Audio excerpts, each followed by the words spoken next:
Within this regard, we would like to acknowledge on what's the program and challenge in achieving goal 6 of SDG. What are the key interventions being implemented to support children and youth amid the COVID-19 pandemic? What are the proposed short-term interventions and long-term strategy for support clean water, sanitation, and hygiene for post-COVID-19 recovery? What role should multi-stakeholder and publics play to support the process? Excellency, honorable guests, ladies and gentlemen, within this meantime, we are honored to have our permanent leader and researcher in the diverse development field who will deliver their valuable comment and insight in the program today. And before starting our program, please allow me to introduce our honorable speaker who are waiting on the screen to share their presentation and comment. First of all, please give a warm welcome to our honorable speaker, His Excellency Jripong. His Excellency Jripong is a Director General Technical Affairs of Ministry of Rural Development. He worked at the ministry for almost 20 years. Prior to assuming his current position, he was the Deputy Director and Director of the Department of Rural Healthcare for 8 and 5 years, respectively. His Excellency Jripong holds a master's degree in public administration from the University of Canberra in Australia and Rural Development Management from Gonggang University in Thailand. Second, please allow me to introduce our honorable speaker, Mr. Pirongkul.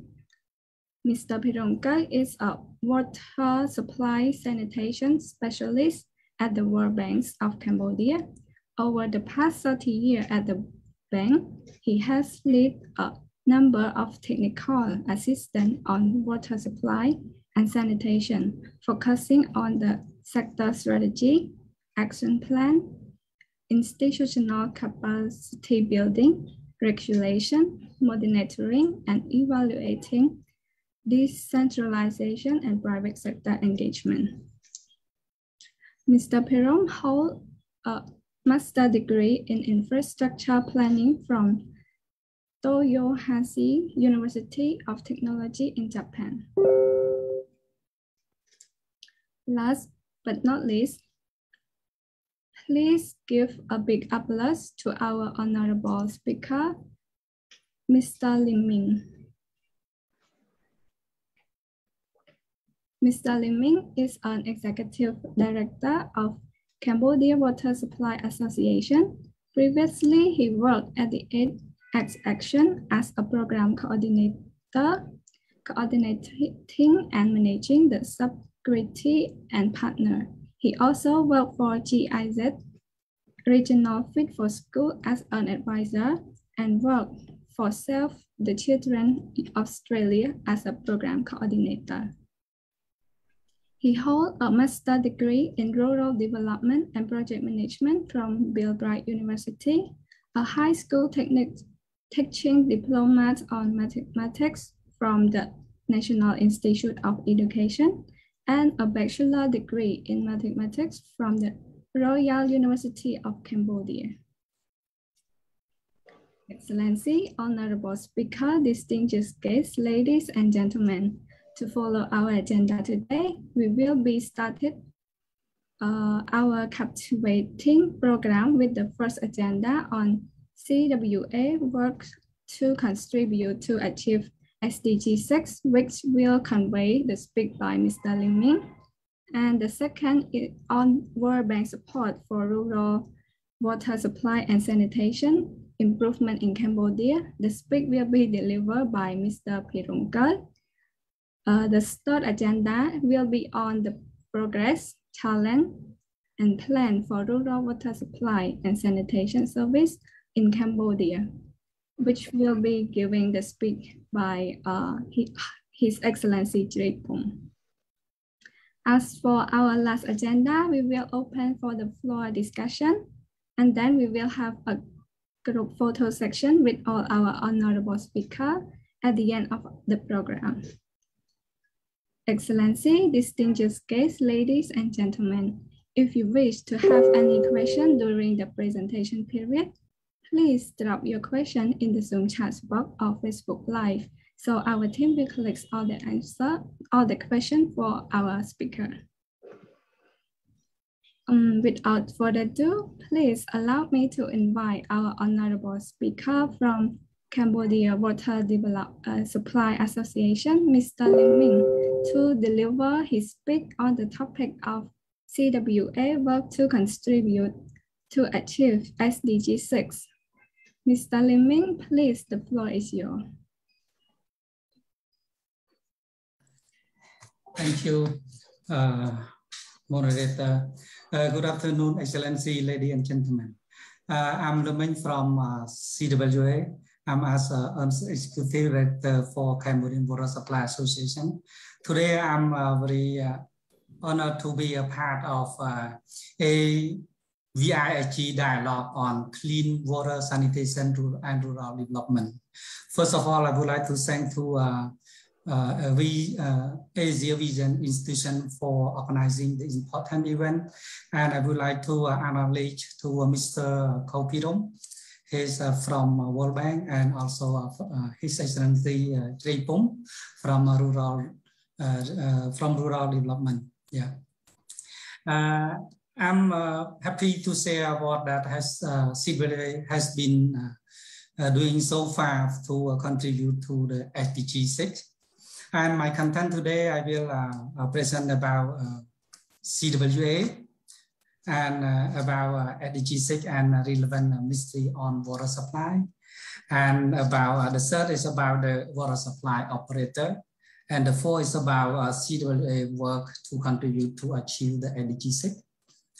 And the last one is about the challenge of the water supply in Cambodia.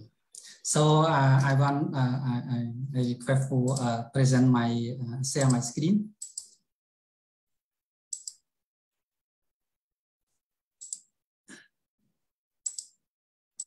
I cannot share my screen. Did you see my screen? Yes. Okay.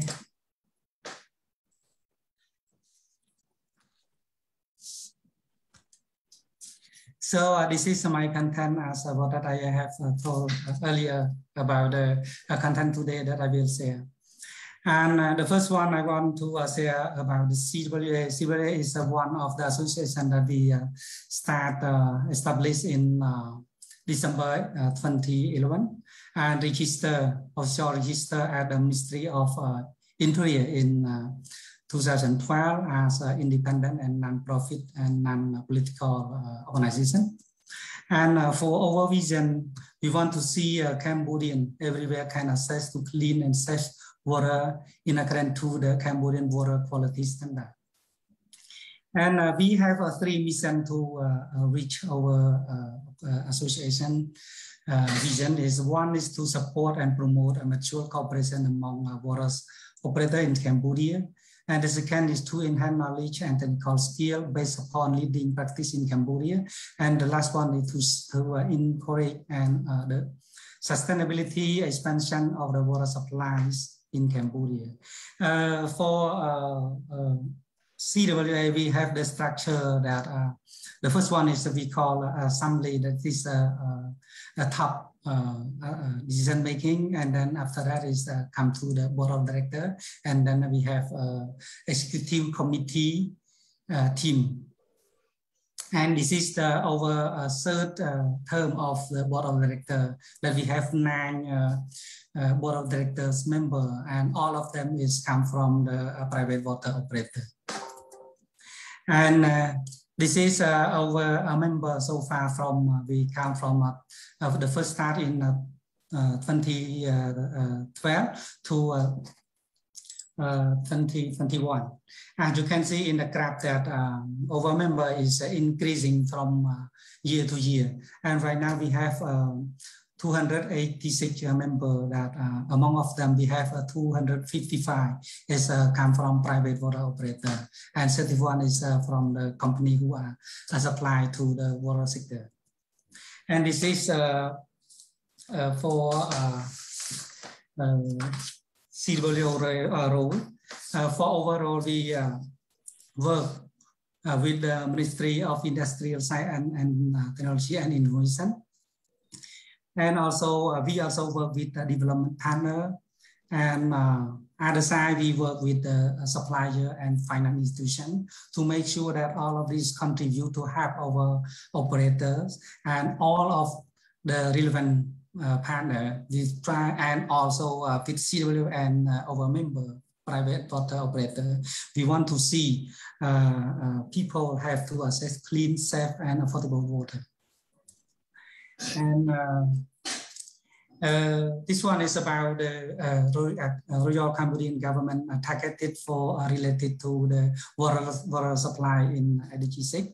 And we have two. One is about by 2025, 100% of urban population access to safe, affordable, and sustainable water supply. And the secondly is about by 2030 to achieve universal and equitable access to safe and affordable drinking water for all. In the private water sector right now, what we on silver experience, we think that we have the 6 ministry that is relevant to the water supply sector. One is about the Ministry of Industrial Science, Technology and Innovation Ministry.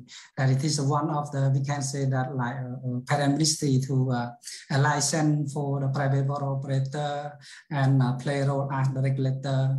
They produce the regulation to private water operator, they monitor and support to private water operator as well. And the secondly is about the Ministry of Rural Development. It is one of the ministry that also, I think also they also have like kind of community rural water supply something, yeah. And the third is about the Ministry of Public Work and Transportation. This is related to relevant to our member private water operator on the pipeline, pilot under the ground. That it is related the issue, and we have many challenges on that part as well. And the fourth is about the Ministry of Water Resource Management and methodology, that it is the one that regarding to the water source, related to how to manage, how to request regarding to the water source or the expansion, the pound, etc. And the fifth is about the Ministry of Environment, that is one regarding to the quality of our water source. And the last one is about the Ministry of Agriculture, Forestry and Fishery. That this one is related to using the water to for this ministry more focus on the water that is used for the agriculture. And so this is that we need to make clear on the prioritize of using the water source. For the Ministry of Industry, Ministry of Ministry, we normally, the ministry, they have the 4 requirements for water supply in Cambodia.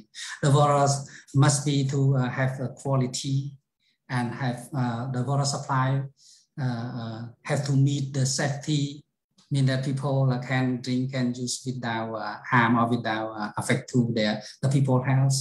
And the third is about water supply have to meet the sustainability. They have to produce 24 hours per day or 7 days per 24 hours per day and 7 days per week. And also the water pressure is meet to the standard like 0.5 at the end of the pipe.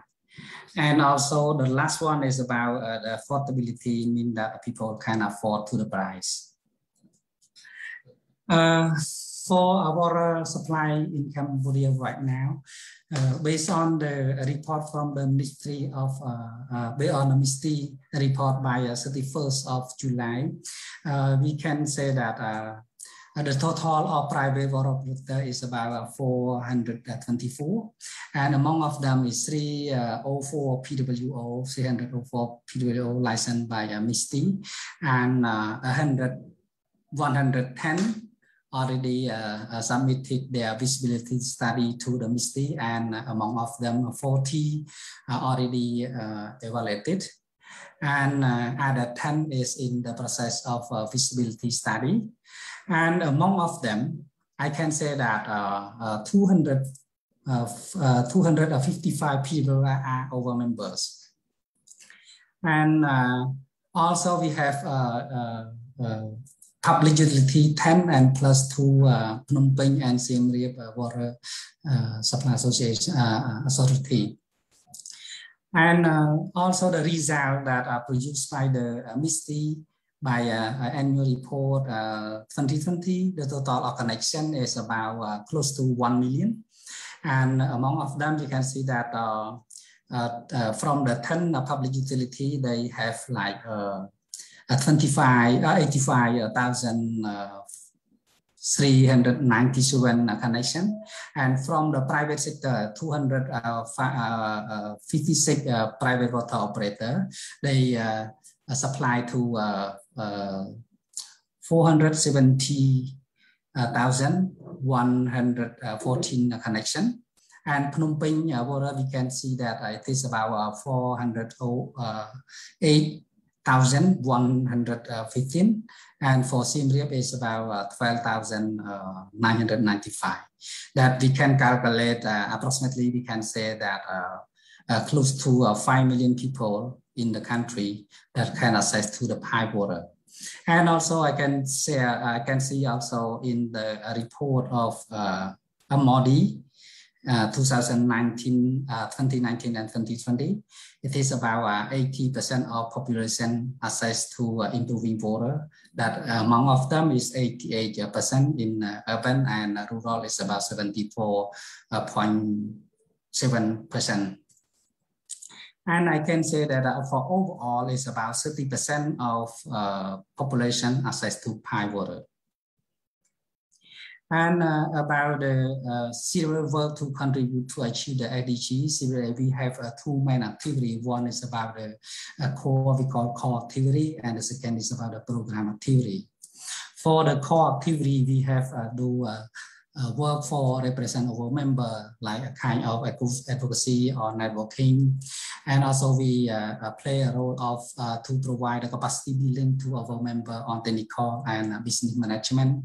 And also we try to work to retain our member through member visit, regional meeting, and member retreat, etc. And also we work to promote accountability of our member water supply services. And also we conduct the annual General Assembly for make a good relationship among our member, as well as we present about the achievement for the CWA done for 1 year, and also we present about the next year planning.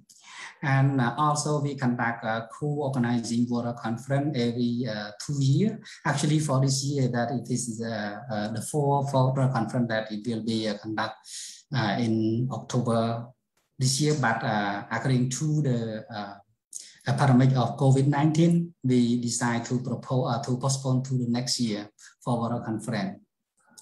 And also we work to promote professional work through the website, Facebook, or a newsletter, and annual report on networking. And also we build a partnership with the Ministry, Development Partner, Association, and also private sector. For current program that we still have right now, we have 4 projects. First one is about the Wasmin project. It's one project that we work to access to the finance. In this project, we try to help our member, especially to the private water operator. On the first one is about doing the business plan. We conduct the technical assessment to let the PWU understand about what is the current situation of their water supply. And also we work with the banking to make sure that the bank or MFI, they understand well on water sector, and they will consider to provide loan for the private water operator. And also in the Washington project, also we work for public engagement by we conduct a sub-national meeting between at the provincial level, district level, and community level. Moreover, we also conduct a kind of water tour to the local authority to understand about what is the water supply, how can the water treatment work, or something that is one way that let the local authority, especially in commune and village level, to understand well about the water supply and the importance of using the water supply. And they also, it can be one of the agency to advertise or to explain to their community people. And also we work with the UNICEF project on a climate resilient on high water supply in climate change risk in Kampong Speu and Takeo province. This is we support on pipe connection and also village pipe water supply in village level for and the last one is about improving the water source. And for project with the East Midwest, we work with our operator to provide proposed subsidy connection to the poor one and poor two with Jesse's. And the last one is about a water aid project. It's one project we call strengthening service provider accountability for improving the water supply. This project we aim to make it more increasing on the water supply service in order to let the user get more and more trust and happy with the water supply service that provided by our members.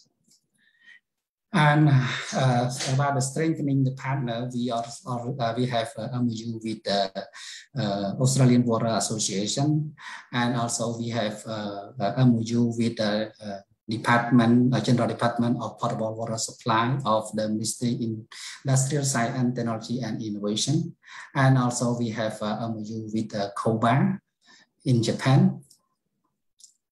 And right now, I can say that for Silver member achievement, right now for Silver itself, we have 281 member that are 255 is a private water operator. And among our members, we operate in 20 provinces.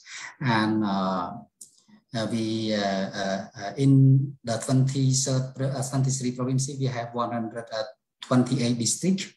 With 564 commune and about 4,965 village, and approximately I can say that it is about 400,000 connection that our member connected to the household. And the last one is about the challenge of water supply in Cambodia. I will say about the three of the challenges. The first one is about the water sector challenge. The first one is no water supply law. Water supply law right now it is in draft. So this is one of the challenge. And the second is about the limit of water provision law. It means that I have not too much for people who have a skill in water sector. And also PWO management skill is limited, and the limit of water investment. And also water pollution activity are increasing from day to day. And we can say that as what that I have talked before, that it is about 30% that I can say it is low number. And water service quality is still lower than the standard, and also a lack of coordination in water sectors. And the remaining area mean that a non-licensed area and not potential to attract the investor. For the private challenge, the first one is about the high damage that is come from high damage. As you can see in the picture that it affected by the development work. Some is from road construction or people they do like some of the agriculture theory. And PWO cannot lay down the pipe network by the sub-degree, mean that as you can see that our people, when they are building their houses, they not follow to the law. So, you know, some of the houses is still difficult for our private water operator to lay down the pipe through the sub-degree. And about a lack of investment for pipe network expansion, that water service quality improvement. This is also come up the challenge for our operator. And private water operator cannot respond to the loan requirement from MFI and bank. As you know that the bank they require about the collateral, but for our private operator they come up with the business about family business, so they not have enough the investment about the capital, so they have to loan from the bank, and all their collateral already in the bank, and if they want to add their loan, they don't have the other collateral to put in the bank for get other new loan. And the fifth is about the limit knowledge on technical and business management. And the thing is about low awareness on water supply in community. This is still, we can say that, especially we can see this one is in the location who have the multi of water source, especially the people who live close to the river. So the people, they don't want to connect to the pipe water, or sometimes they use the pipe water very less, and because they use the other source of the water from the river or from the pond, something like that. And limit of water supply service quality and affected from COVID-19.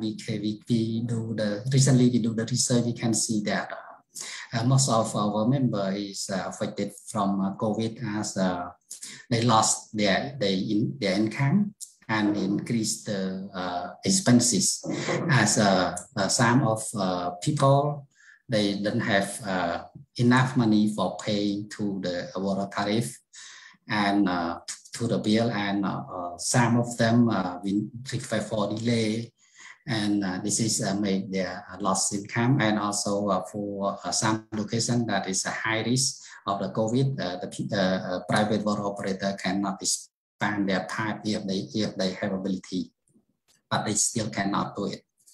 And some of the NGO, the last one, some of NGO working on to support household to dig the well or pump in the licensed area, that it is very difficult to deal with, because this one as CWA, we plan to have a meeting in the WAS working group to discuss about this, because it is not a good a sign for NGO who are working to support the household to dig the well or pump in the licensed area, that it is made like a kind of contraction. It's contrast each other with the pipe water supply.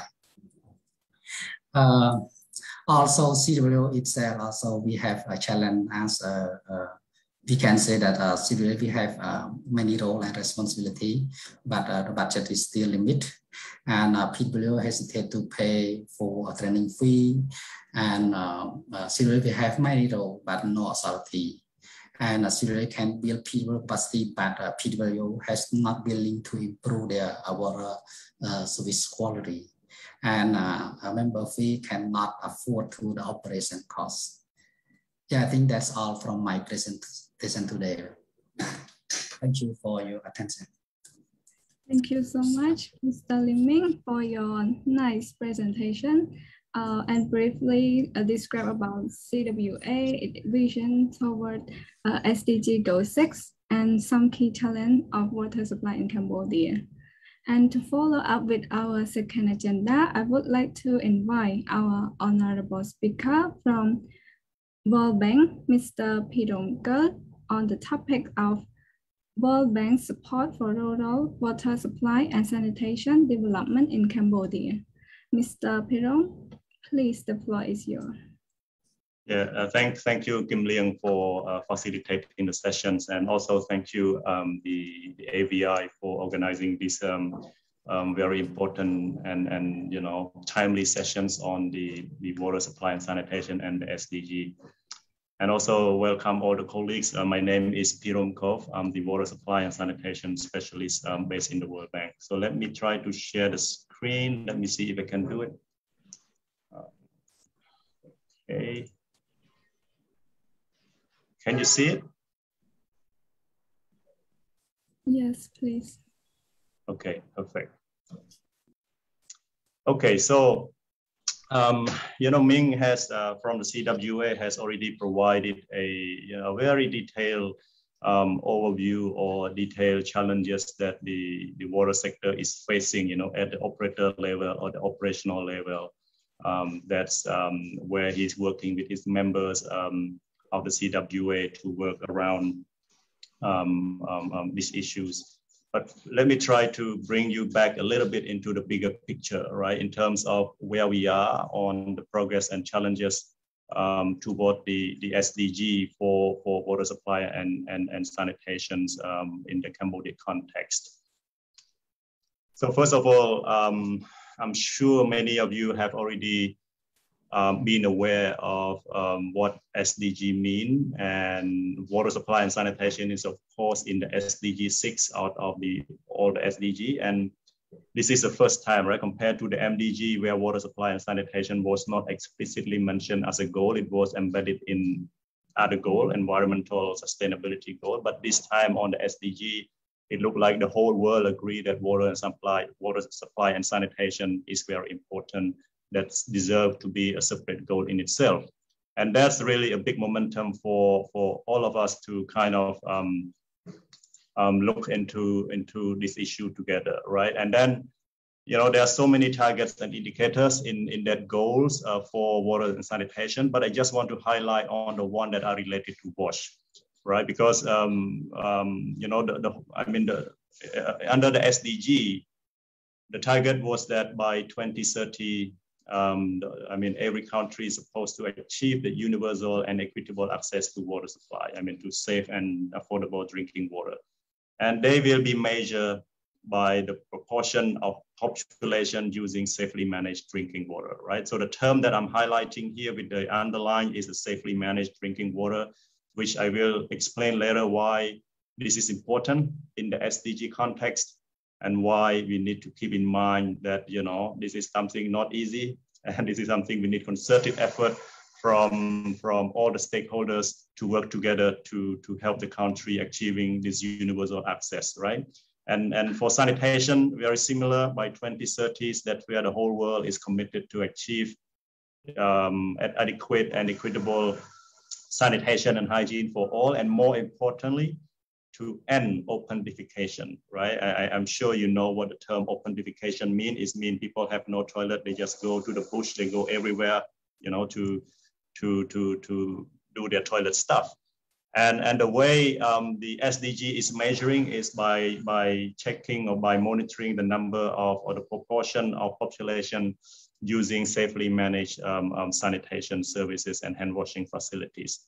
Right, so these are the key definitions that I want to highlight, and why it is important for us to understand in the context of the SDG. So just to keep in mind, from the MDG to the SDG, the level of service that is required is getting higher. Why it is that? Because in the Millennium Development Goal, the MDG, where it was set, I think back in 2000, in the year 2000, at that time, the country is committed to have, when it comes to water supply, we are only talking about basic improved water supply. And what we mean by improved basic water supply, it means the water source, which by nature of its design or construction, it has the potential to deliver safe water, right? Here we have the term potential. It doesn't mean that all the improved water sources are safe to drink, at the point of source, but it has some sort of protection at least, you know, because like, for example, a tube well with a platform, with a concrete platform around it is called improved water, regardless of how far they are from your house, or a duck well, you know, dong chit in Khmer. But as long as you have a cover and you have the platform around it, this is called improved water. It's very kind of like a very basic, right? Because at that time, remember, it was year 2000, which is quite early. And that's where I mean, we are setting that goal. And then come to SDG. This is where, you know, everyone is committed to a higher level of service, because we don't want people to get just improved water source, but the improved water source that is with the other three conditions, which is accessible on premises, meaning that you can access at your house or at your plot.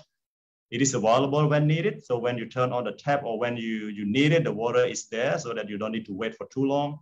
And it's free from contamination, right? So those are the additional definition that the SDG add on to kind of bring the level of service for water supply to become higher, right? So this is something that for practitioners and for policymakers, the government, development partners, NGO, this is something that we need to see how we can incorporate that in the policy and in the strategic plan to ensure that what we are committed in the UN, you know, assembly, you know, for the SDG 6, we need to achieve that as well.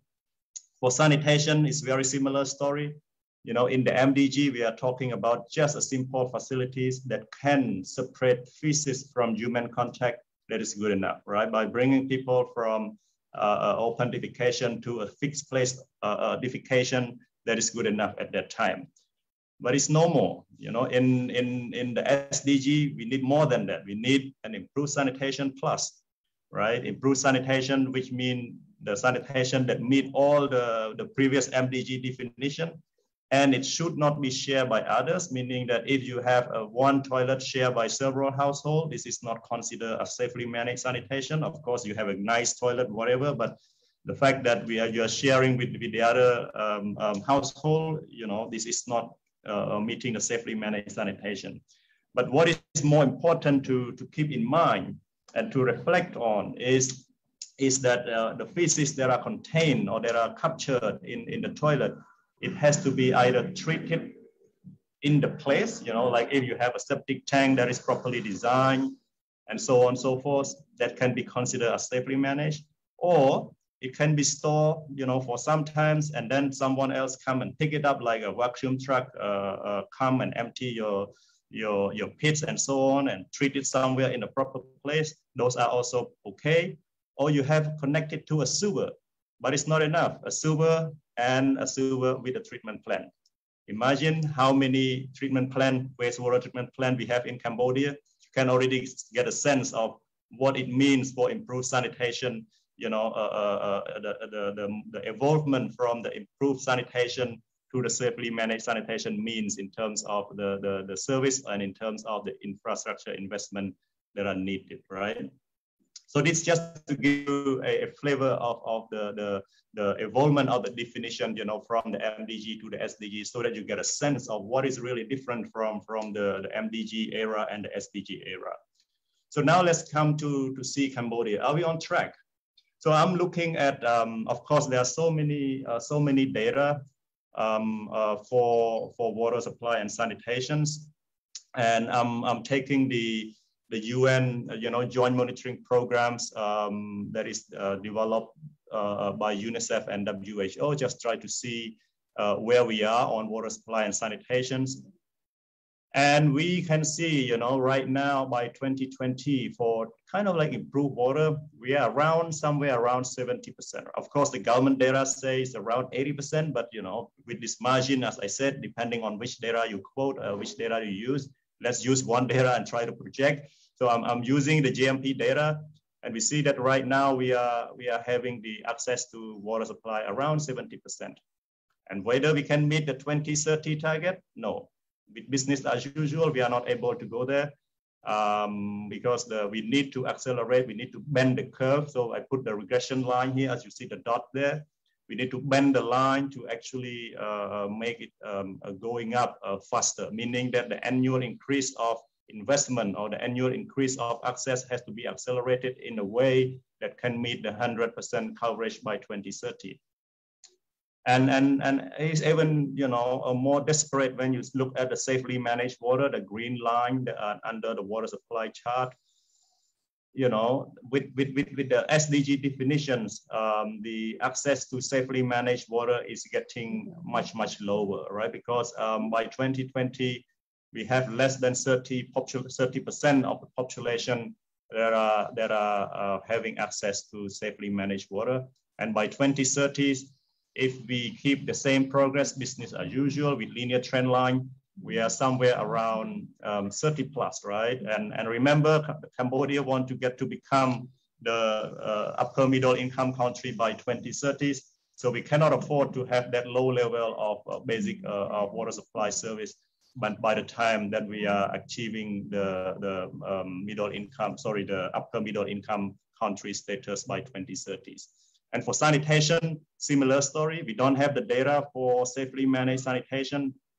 So, you know, of course, if you look at the trend, the sanitation did a good job nationally. We can achieve based on what the trend line tells us. If we keep the same trend, but of course, keep in mind, you know, reaching the last mile from now to 2030s, meaning that we are having the most difficult to reach areas, or you need to reach the marginalized group or the poorest of the populations. And that's where more in concerted effort and investment need to put in place to reach those populations. So the trend line may not be as linear as you expected. It may going down, you know, if the level of effort remain the same. But to maintain the linear trend, you need more investment and more concerted effort. But the good news is, the openification has been dropped significantly over the last 2 decades, you know, from somewhere near 90% to somewhere 20%. And it looked like by 2025, we can end openification. And that's where the government has set a goal for rural water supply and sanitation to have universal access to sanitation by 2025, you know, including ending openifications and so on. So this is just to give you a sense of where we are in the big pictures view about where we are when it comes to the openifications or when it comes to the SDGs and the water and sanitation.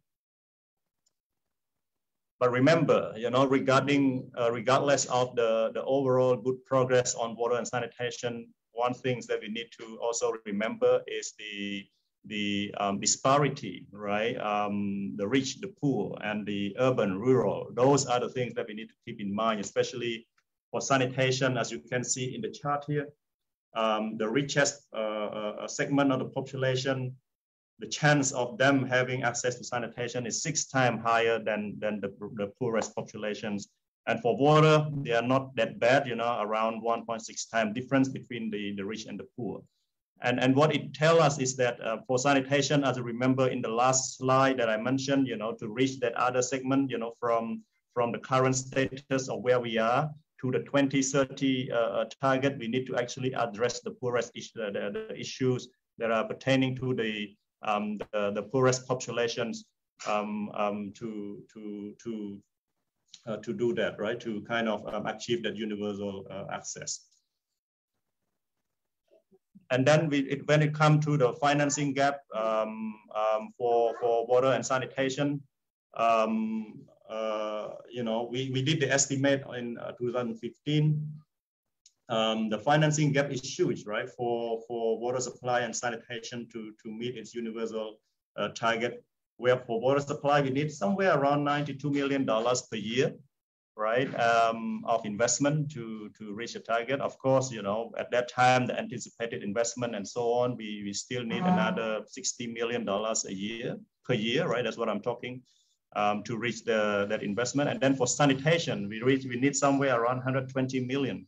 And then I try to check where those investment is supposed to go. Actually, it's supposed to go to the treatment plant and so on and so forth, that the heavy infrastructure that are required, especially when we are talking about meeting the SDG of, you know, treating the wastewater and so on and so forth. So now, you know, those are the challenges and those are some of the big pictures that I want to share with you. But now come to kind of how to access or how to accelerate the access to water and sanitation. Just three things that I can think of right now, or I want to highlight at a very high level suggestion, right? Number one is to address the disparity, especially the inequalities that are existing right now between the poor and the non-poor, because you can see the access between the poor and the non-poor are very significant in terms of the difference. And secondly, we need to mobilize financing in a very innovative way for WASH, of course, beyond public sector, because there's no way that the public sector can finance the water supply and sanitation to meet the SDG that we want. And the third part, last but not least, is to improve the service delivery pathway, because we need to look into the policy, the planning, the budgeting, you know, the expenditures, the sustainability, the outcome, the use, the maintenance, all of those are called the service delivery pathway that we need to see where the bottlenecks are and how we can do it to improve the situation, right? So disparity, financings, and the pathway that need to be addressed. So just a little bit on the World Bank project. We currently have a $55 million World Bank project that is ongoing up to 2024. You know, considering, keep in mind what I mentioned before and connect to what we are trying to do here. We have in the project, we put some part of the loan of the financing to help building the infrastructure like the water supply systems in towns and in districts across Cambodia. Of course, not everywhere, but in some selected areas that the government asked us to go. And also supporting the government in improving the sewerage network in Siem Reap cities. That's what we are doing right now on the infrastructure side. But then on the non-infrastructure side, which is also quite important, and for the World Bank, we really emphasize this as one of the core support that we have to do with the government, is the we are supporting as part of the project to update the WASH policy, because we have a policy that was enacted in 2003. So it's time to update it and review and update it to make it more consistent with the current context. We also look at the tariff framework for sanitation, wastewater, you know, making sure that they have the cost recovery over there, because you may know the sanitation, the wastewater fee is not really clear in the current framework in the country. And the third point is the behavior change communication for WASH, because we know by just providing water to people may not be enough. You can see the picture of Ming's in presentation that people have clean water, they put in the jar, and then they recontaminate it before they use it, right? So it's important to have the BCC also making sure people use water properly for wash their hands, especially in the COVID-19 time where wash hand is getting more important. And the hygiene part, drinking the clean water, you know, without recontaminating the water that has been properly treated. And also under the project, we are supporting the ministries, the government to support the poor connection to poor household, and also bring in the private sector partnership in the water supply, because we know that it is important to kind of champion or to leverage the model to engage the private sector to come along with the public sector. And also, you know, we bring some sort of innovation around urban sanitation, because so far when people talk about urban sanitation, they are talking just about sewerage, but there's no way that any country can reach universal sewerage in urban areas. So we bring in also the non-sewer solutions in the sanitation systems, like fecal sludge management. All of those are very technical terms, but we look into the whole value chain of sanitations to be addressed as part of the project. And last but not least, to support the government on working with the household, with communities in Siem Reap cities, especially to connect to sewer, so that they are not polluting the rivers and the stream across the cities. So with that, let me stop here, and I would like to thank for your attention. Thank you so much, Mr. Pirong, for your insightful presentation. And that would be our good start for our discussion section later. And for the next, I would like to turn the floor to our honorable speaker from Ministry of Rural Development, His Excellency Tripon to deliver his speech on progress, challenge, and plan for rural water supply sanitation service in Cambodia. His Excellency, please, the floor is yours. Thank you very much, moderator. Good afternoon to all speakers, Mr. Koh Pirom, Mr. Lim Ming, and all the all the viewers around the world. With the permission of Excellency Minister Okrabun, it is my great pleasure to join this webinar on clean water sanitation, rural development, and rural development. I don't have a slide for this, but let me talk as a storytelling, because the previous speaker has nicely presented already about the sector as a whole. So let me talk as a storytelling in terms of what are the history, what are the progress, and then what are the way forward for rural water supply sanitation and sanitation. So I will outline my talk as following. I will start my talk briefly. What are the progress, what are the achievements that we have made in terms of rural water supply and sanitation. And then I will talk also briefly, in addition to the previous speaker, on the challenges that we have faced and also a way forward. So let me start with the progress or the achievement that we have made. Actually, with the leadership of Samdech Techo, Prime Minister, that we have peace and stability, Cambodia has made a substantial progress for all sectors actually. And for rural development as a whole, we can see the big change as well. More specifically, in terms of rural water supply and sanitation, with the strong political will and a clear vision, as it has been mentioned by the previous speakers already, about the policy, about the vision that we have set, and the right strategy and the clear action plan, and the support of all relevant stakeholders, both has been improved noticeably. We can see a big change actually in terms of rural water supply. We can see the big change from just around 40% and in 2008 to around 75% for now, as it has mentioned by Mr. Ming already, the current coverage for the rural water supply. Sanitation has a big jump actually, from just around 18% in 2008 to around 75% for now as well. I'm talking about rural area. So just a quick reflection to the presentation that have made by Pirum, because we had an opportunity to work together for a long time, because Pirum was involved with the sector for a long time as myself too. In fact, I have involved with the Ministry of Rural Development for more than 20 years actually. So in WASH, more than 10 years, we can see the story behind that. When we started to prepare ourselves, the so-called MDG, during that time, we're trying to set the target of 50% of rural water supply and 30% of rural sanitation. And we still recall the discussion that we have made. When we set that target, we all feel that, oh, we set the high bar and we're trying to achieve that. Even we could not make it, but set the high bar.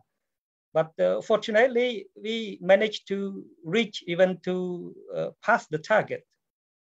Because in 2015, the MDG target, we managed to reach 52% for rural sanitation, which is above the target of 30%.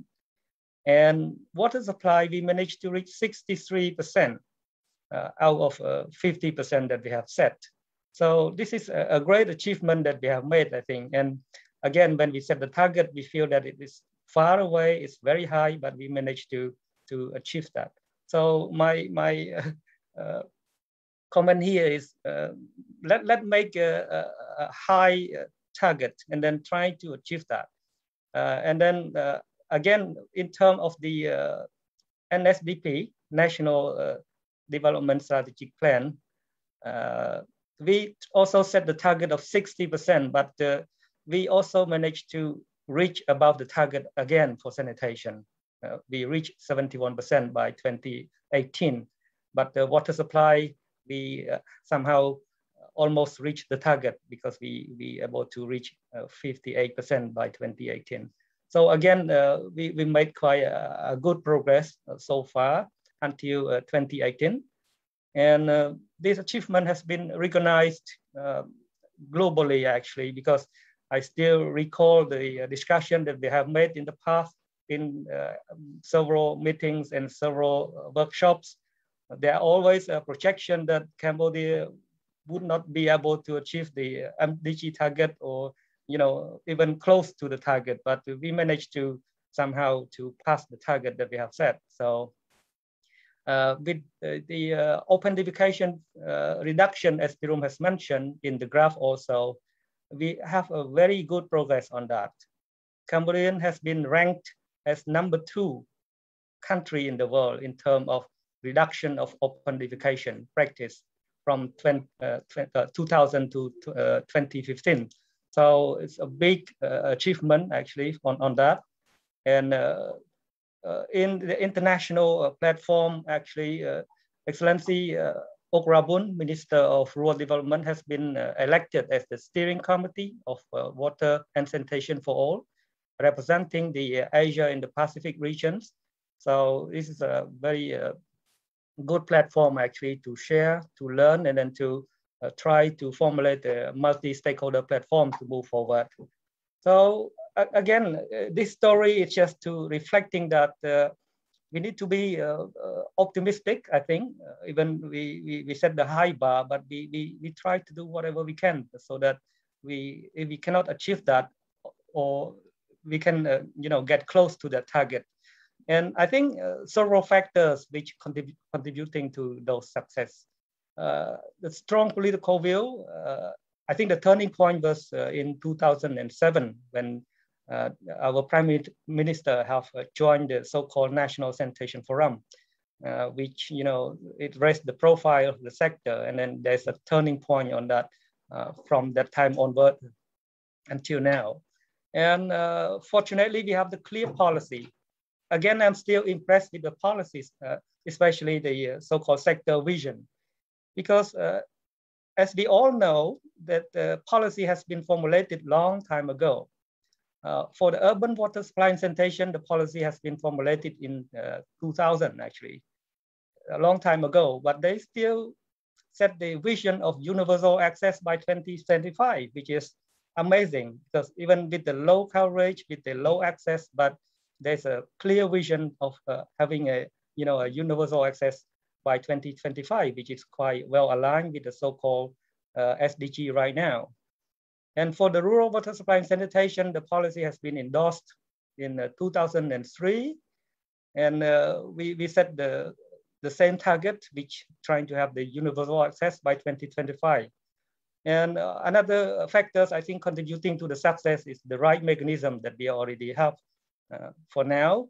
And then it has been established after the movement of Excellency of our Prime Minister in the first National Sanitation Forum.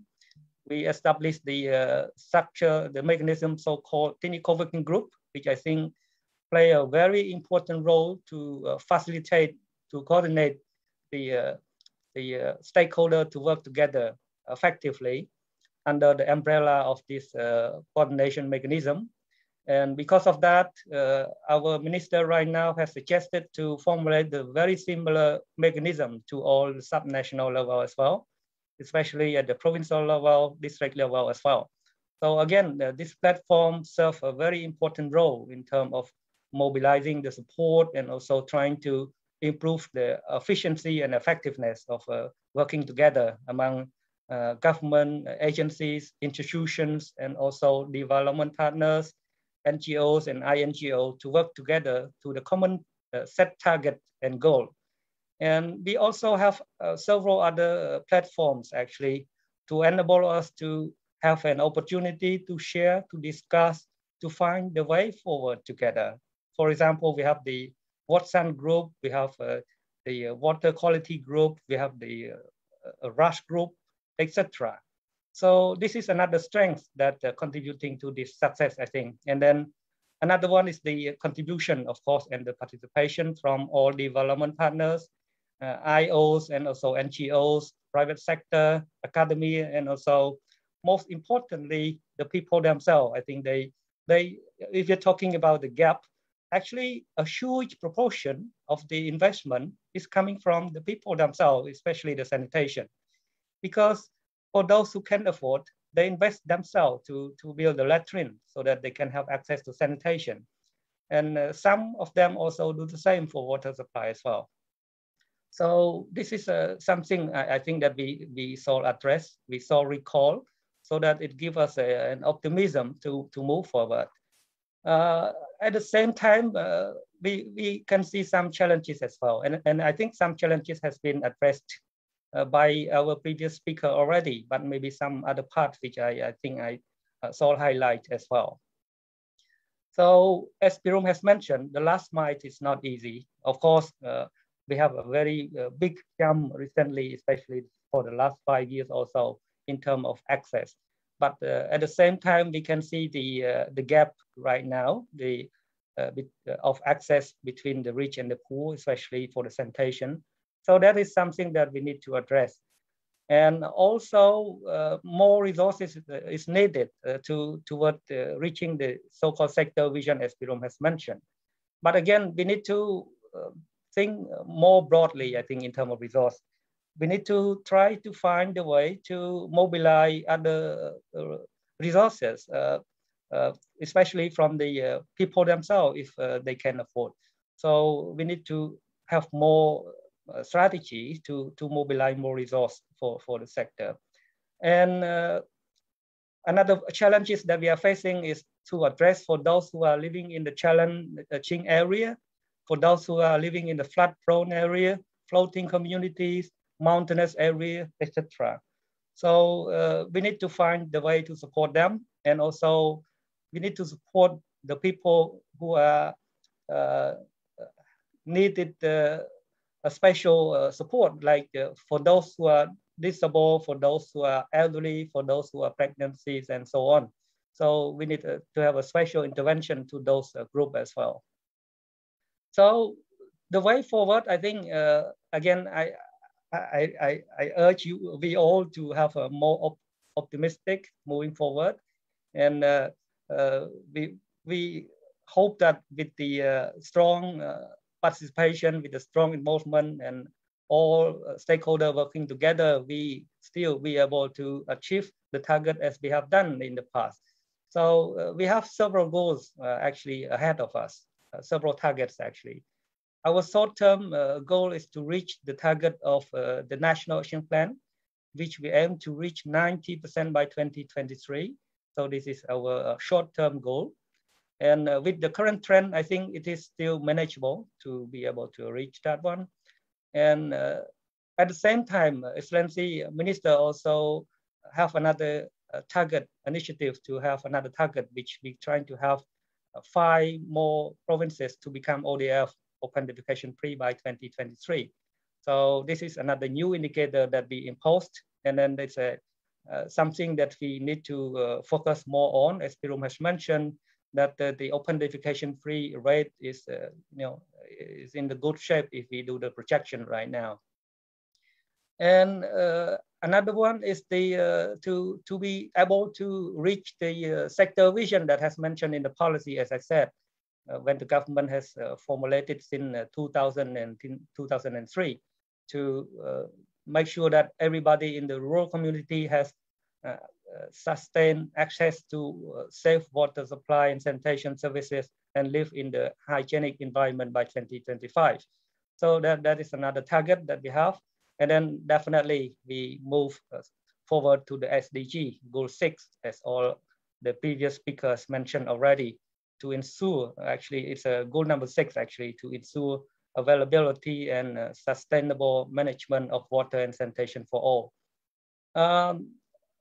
MOD, Ministry of Rural Development, is responsible for 2 targets actually, 6.1 and 6.2. And I think the previous speaker has mentioned already, 6.1 is by 2030, we want to have achieve the universal and equitable access to safe and affordable drinking water for all. And 6.2 also by 2030 to achieve the access to adequate and equitable sanitation, hygiene for all, and open defecation, paying special attention to the need of women and girls and those in the vulnerable situation.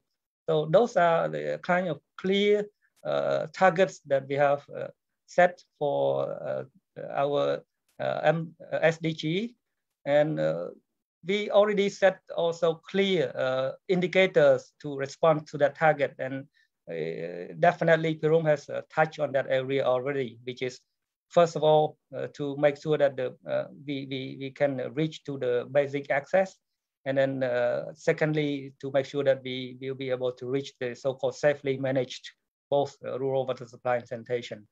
So I think this is a kind of story behind, and then the challenges that we are facing, and then the way forward that we need to move forward together. And as I said, I still believe that with the joint effort, with the platform that we have, with the mechanism that we have, with the strategy and national action plan, I think we will be able to move toward that target. Even we cannot achieve that, but we come close to that. So I strongly hope that we can do it as we have done in the past, because I still recall the memory that we have discussed previously, especially with Pirum. We did the similar projection in the last 10 years or so, and then we can see that Cambodia will reach the target of universal access by 2050 or 2100 or something like that. But the story has changed. We somehow managed to have a very good progress so far. So I hope that we can repeat that success in the future as well. So that's part of my story about rural water. Thanks for your attention. Thank you. Thank you, Your Excellency, for your insightful and valuable remarks. Excellency, distinguished guests, ladies and gentlemen, we have been listening to our very insightful comment from our honorable speaker.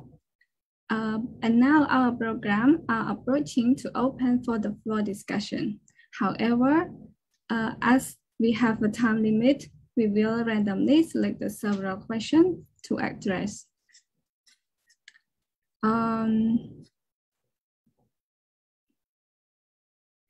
So we got one question, which is about what are the key challenges to convince PWO to extend their service to the remote area where they found to be economically less or even no benefit for PWO at all. And I would like to refer this question to Mr. Lim Minh.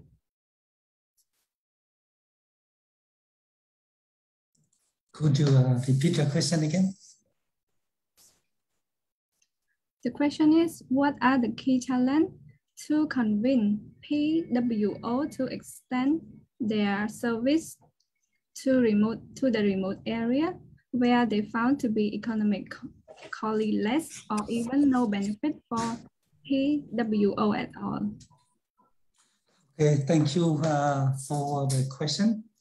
I think this is a really challenge for PWO to expand their pineapple to the low density location for the rural especially.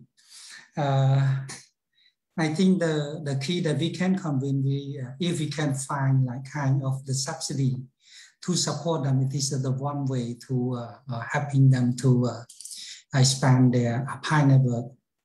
And also other way like a kind of what that I experienced so far with the UNICEF project that they can provide like kind of support to do like a community, a village pilot well that is to contribute like a kind of the substation for the private water operator to connect in their license. This is the way that helpful for the private water operator. Also, kind of the subsidy on the connection, it is one for help to the private water operator. And right now, I think one more that it is a good opportunity for a private water operator is about the SME loan that recently I just got the information last few days. Is about the SME loan that is one for helping to the private water operator as they define a private water operator business is the priority business for getting the loan with the low interest. That is, it is a good one that can help also to a period to encourage them to expand their finance. Yeah, I hope I answered to the question. Thank you, Mr. Lim. Thank you. For the next question is from our Zoom chat box. The question is as the presented by Mr. Pirom, there was a huge financial gap to achieve universal access, which, while the government planned to achieve by 2055. What can you do to bring more money into the sector, especially from the government who responsible for their people? Please, Mr. Thank you. I guess the question is from my friend Kit Keng, who we know very well. Yes, that's a very good question, Keng. I think the challenge right now is for all of us, right? I mean, meeting the universal access is very very costly, and meeting the SDG target is even more costly, right? Because we need to improve the basic service plus the other service that we need to have in mind. And with that, you know, from our side, we think that the public sector alone cannot do the job by themselves. Of course, water supply is a public service, but it doesn't mean it has to be delivered by the public sector alone, right? You can partner with the private sector to do it, right? And in the past, as Ming said, you know, in the past, the private sector has been already very active in engaging. But the problem right now is how can we make it bolder, right? In terms of structuring a better relationship with the private sector, because because the only way to meet the access, to meet the universal access, I think, is to mobilize or to find an innovative financing to mobilize the private sector to come in as part of investment as well. And that's where under the World Bank project, we are trying to work with the government on a PPP for a small scale project, you know, but it's a demonstrative model for the Ministry of Finance to understand how the public resource, you know, the public financing and the private financing can come together, and what type of contract arrangement that need to be in place to hold the private sector accountable, right? So with that contract arrangement, the private sector who come on board may not say, well, I cannot go to that area because it's too far. No, you are bound by a contract, you have to do it. And the government has already put the resource. They marry you with the people in that community. You have to be with them, right? You have to provide a service. You have to feed them with water. You cannot have any reason. But that's where we need to find, you know, a structured way to bring in a more professional, also private water operators and so on. But just to add to this, you know, like what Ming said, a lot of issues that we are facing right now in the private water operator is the access to finance. And we need to look into, you know, the private sector side and the financier side, right? Because the financier, they look at something that are more productive for them. And they want to work with someone who is more professional, you know, more cooperative and so on and so forth, right? And that's where we need to see how we can improve our water operator to professionalize them and to formalize them in a way that they can get access to finance. I think that's the only way where we can bring in the water supply access. And for sanitation, rural sanitation, as Excellency Pom mentioned, the mobilizing or leveraging the power of the household financing themselves is in most cases, even in India, Clean India Vision.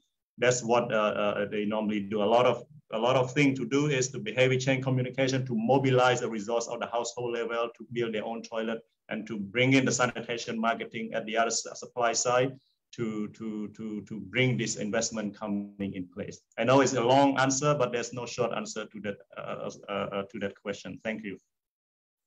Thank you so much, Mr. Pedro. So there is a question from our Facebook Live. What is the government intervention for strengthening rural wash system in Cambodia during this pandemics and post-COVID recovery, particularly who live in the remote area? And I would like to refer the question to His Excellency Jaipong. Thank you very much for the question. Actually, as we all know, COVID has posed a very huge impact on our country. And we are not alone, actually, because everywhere we have this kind of impact, actually. And definitely it is hampering our efforts to the poverty reduction. And for Cambodia, the economic growth could be contracted from an original plan estimate of around 6.5% to around maybe even minus 1 or 2% by 2020. So of course, with this, there's an impact of all sectors, especially on the services and industry, which lead to unemployment and poverty reduction that we're trying to tackle it. So we, government, because of this, have to so-called rationalized the budget investment to divert the investment to the response that is needed urgently to respond to this COVID. And we can see this kind of budget allocation is happening everywhere, including our development partners, those who are working in Cambodia as well. So definitely there's an impact on budget. But I think for rural water supply, sanitation and hygiene, somehow it is still a priority for the government. So even it is an opportunity, especially on hygiene, because in fact, water supply, sanitation and hygiene is the key line of defense, especially the hygiene practices when we're talking about hand washing, which is a big measure to mitigate this COVID-19. And therefore, the government somehow has prioritized this, especially focus a lot on the wash in the public facilities, including schools and also the health centers and so on. So we have done that quite substantially. And of course, government also try to introduce several programs, actually. It's not just WASH itself, but also other programs like Cash for Work program. The government has expanded this program to be able to contribute to the rural development as a whole, and also through supporting the employment opportunity and also poverty alleviation. And we also got the support from our development partners also to implement a huge social protection stimulus to prevent more than 500,000 people from sliding back to the poverty. So these are the big programs that the government have done, and government is also roll out the COVID-19 ID pool cash transfer to support for those who are in need, in the critical need. So that's what we have done so far. And in terms of WASH-related activity, we have done a lot actually in terms of the awareness raising, and then also provide the facilities, WASH facility to the community areas, so that they can have a better prevention to this COVID-19. Yes, it's more or less we have done, and we will keep working closely with our partners to do more intervention so that we can provide more kind of prevention measures to those who are living in the rural areas, to join with the government, of course, to try to prevent a further kind of expansion or further risk of this COVID-19 transmission to the community. Thank you. Thank you so much for your insightful comment. We have other question from Facebook, which is about separating sewerage system is really important for sanitation. Will it be applied in Cambodia? Mr. Pedro, would you have any comment on this question? Well, thank you for the questions. And through my interaction with the government who are in charge of urban sanitation, it looked like the direction of the country moving forward. They try where they can the separate systems, and that's where under the World Bank project we are trying, starting from Siem Reap cities, where the wastewater, I mean the black water coming from the household is separate from the drainage that are collected, from rainwater catchment and so on. So I would say, I cannot say on behalf of the government, but my interaction with them, I can understand that this is the direction that the government is going through. Of course, it's not to be rolled out everywhere immediately, but wherever they can, they will try to design in a way that the separate system is in place, for wastewater. And just so you know, in Siem Reap it's a combined system, right? And there's no way to go around it because you have to stay with it. There's a lot of infrastructure that's already in place. But maybe in some new areas, like where there is no drainage, nothing at all, maybe that's where you can start from scratch from there.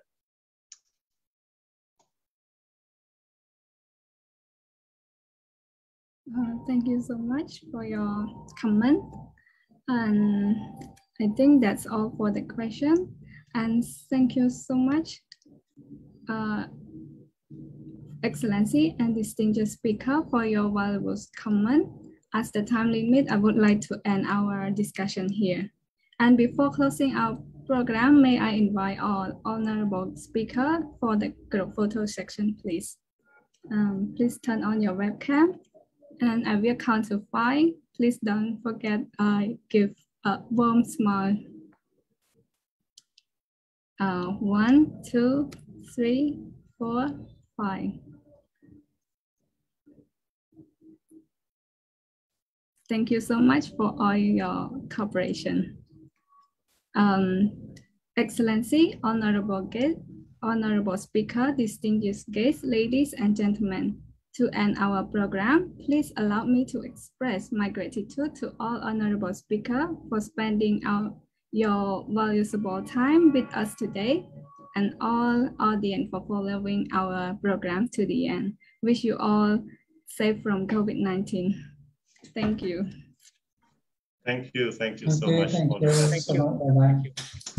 អរគុណច្រើនបងអរគុណ បាទអរគុណជំរាបលាអ្នកនរគ្នាបាទជំរាបពីរកបាទពេញបាទអរគុណហើយបាទ